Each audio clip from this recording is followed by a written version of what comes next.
Right out of the gate, guys, I want to apologize for not doing the video last night after the Jays' 10-3 win over the New York Mets. I told you guys in the video prior that it probably would be happening this way. But here we are. And man, oh man, what a roller coaster of emotions the last couple days have been for the Toronto Blue Jays. I mean, you give us the 10-3 dub. You're feeling good. The offense is good. Your pitching was decent. Your bullpen was good. All right. Now we go into today, and the bullpen falls apart. Ain't that just great? But we're here to talk about both games, so let's do so, and then we'll just talk random Jays nonsense. So yesterday, it started great. Top of the third inning, George Springer goes deep, and it's gone. The Jays lead at 1-0. Then the next half inning, he makes probably one of the greatest catches we have seen in quite some time here in Toronto. Great diving catch, lots of emotion on Springer there. You love to see it, and it would have easily been an extra base hit. And by the way, in that top of the third inning as well, Teoscar Hernandez hits a two-run bomb as a hanger, crushed it. Both scores in the play. 3-0 Blue Jays. Then Springer makes that insane catch. Then in the top half of the fifth inning with Vladdy and George Springer on base, Marcus Semien goes deep. A 3-run bomb, putting the Jays now up 6-0. You're feeling great. The new lineup changes. Looking pretty good here early on. And Ryu, he was in a little trouble in the early going, but found ways to get out of it and did a great job through the first 4 innings. But then he really struggled in that fifth. Bottom of the fifth. Brendan Nimmo, singles. Guilherme? Flip. I knew I was going to butcher that name hard, but either way, he scores in the play, making it 6-1. Then Pete Alonso singles. Brandon Drury, that name. He comes in to score in the play, 6-2. Then Smith hits a single. Nimmo scores. It's 6-3. What's going on? Can we stop this, please? They end up finding a way because Ryu ends up leaving the game. And but then the Jays are like, enough of this nonsense. Top of the 7th inning. I think it was top of 7. I can't even read my own writing. It's either 7 or 5. I can't. I think it was probably, looks like a 7. Bo Bichette goes deep. He hits a solo bomb, adding one back and giving us a little bit of a breath of fresh air there. Then in the top half of the 9th inning, the Jays are like, you know what, screw that. We're going to add on some more. Bo hits an RBI single. Marcus Semien scores. Teoscar Hernandez goes deep for the 2nd time. Bo scores again. And the Jays lead at 10-3, and that's all she wrote. Let's talk about the stats because, look, yesterday's game was great. But Jays fans, we have gotten so used to this team either crushing teams or losing in probably some of the worst fashion possible. That's really the Jays year in a nutshell. Well, they're only 3 games over 500. They must have been losing bad quite a bit. Yeah, they are. And we'll get to game 2 in a second. But in game 1, game 3 of the series, game 2 of the series is this one. They had 17 hits, and they only struck out 3 times. They were fantastic with the bat yesterday. They were making contact. You put the ball in play, good things will happen. And they were doing a job offensively yesterday. George Springer went 2 for 6 in his home in the leadoff hole. Scored 2 runs, had an RBI, obviously on the home run that he hit in the top of the 3rd inning. Vladdy goes 2 for 5 and scores a run. Semien goes 2 for 5, scores 2 runs, has 3 RBIs, obviously on the 3-run shot that he hit. Bo Bichette goes 3 for 4, scores 3 runs, has 2 RBIs on a home run. And Teoscar Hernandez 2 for 4, 2 runs scored, 4 RBIs, 2 home runs, and a walk. And Gurriel, just for good measure, he goes 2 for 5 in the game. So again, the offense was great. Ryu went 4 1/3, allowed 10 hits. 3 runs, 1 walk, and struck out 4. Again, he got into trouble. I think it was the first inning where he had 2 on and nobody out, but he found a way to get out of it. And I think it was another inning where he found a way to get out of things. But then in that 5th inning, he just could not get anything done there, and he gets pulled. He was great for the first 4, but in that 5th inning, he was not very good. But then the bullpen goes out there and shuts it down. Trevor Richards goes an inning, allows 1 hit, 3 strikeouts. Great job for him. Tim Mayza goes out there for 2/3 of an inning, gets a strikeout, no hits, no walks, good for him. Tyler Cicero goes out there for 2/3 of an inning, gives up a hit and walks a batter, but no runs cross. Adam Simber then goes out. He throws an inning and a third, clean. No hits, no walks, no strikeouts. Just a clean job for Adam Simber. And Rafael Dolis goes out there, gives up a couple hits, but no runs cross. And the Jays win at 10-3. The bullpen does not allow a run there. Now, it does help when two of the the newest bullpen arms in Adam Simber and Trevor Richards are out there because they're some of the only guys you can rely on this year. And they were great. After the 4 1/3 from Ryu, who wasn't very good, the Jays bullpen allows a total of, let me try and do some math here, 4 hits total. That's fantastic. They did a fantastic job. Now, let's put that same effort into today's game, the finale, and look for the Series W. Well, that didn't happen today. That did not happen, right? Bottom half of the second inning, Jonathan Villar, another former Blue Jay. Are we sure it's the New York Mets, not the New York Blue Jays? Because, my God, the amount of former Blue Jays they have is ridiculous. He hits an RBI single. J.D. Davis comes around to score, making a 1-0 game in the bottom half of the second. And Rich Hill's on the mound for the New York Mets' first start with the New York Mets. And the Jays don't get anything going until the top half of the 6th, where they really get things going. Bases loaded, nobody out. Then Bo Bichette hits a 2-run single. Vladdy and Springer come in to score, and the Jays lead it now 2-1. Oh, we're feeling good at this point. Then in a fielder's choice where Teo was safe, Marcus Semien comes in to score. And we got a 3-1 lead here, 2-1, and nobody out. Unfortunately, nobody moves after that. You know, Grichuk gets out. I believe it was Kirk and Gurriel get out, and you can't get anything else done in that inning, but you took a 3-1 lead. You scored 3 runs off the base load, nobody out. That's a very successful inning. Now, as I always say, after you either A, come back in the game, take a lead, extend a lead, whatever, you want a damn 0 in the next half inning. Well, Ross Stripling, who got the start, was great. He does not go out there for the 6th inning, and I'll get to my Charlie Montoyo questions in a bit here.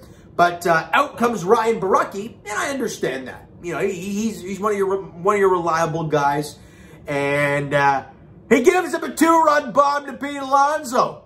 We're tied again. Are you kidding me? This damn bullpen. The moment we think this team has figured it out, and the bullpen's somewhat figured out, and they've got some good guys down there that can do a job, they find a way to break our hearts yet again. And now after the home run, out comes Jacob Barnes, and I'm like, what? In a tie ball game?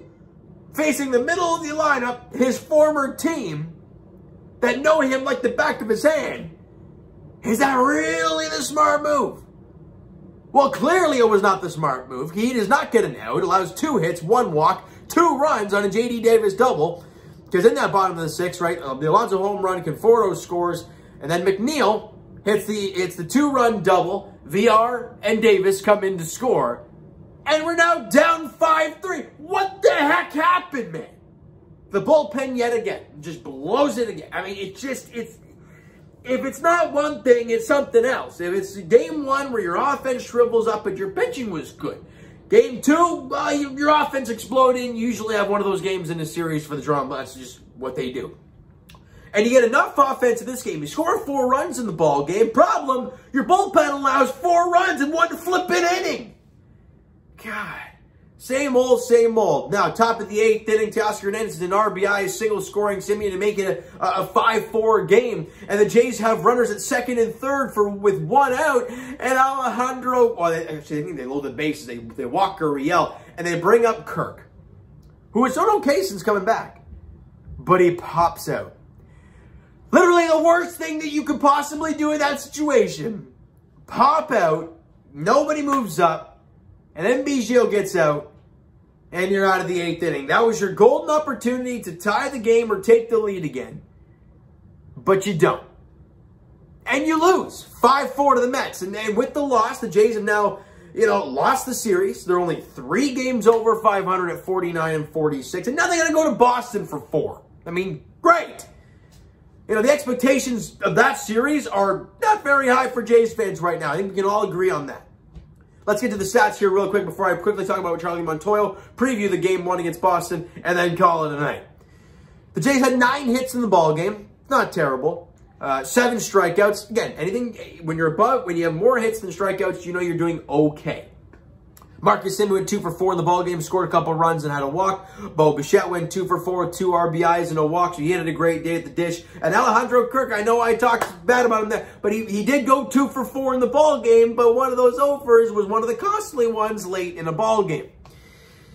And Ross Stripling got the start. As I mentioned, he was great. Went 5 innings, allowed 5 hits, 1 run. It was the RBI single to Jonathan VR. And struck out 6. Did not walk a batter. I mean, that's a million times different than what we saw in his last outing against the Boston Red Sox. Fantastic job for Ross Stripling. Ryan Baracchi went out there, 2/3 an inning.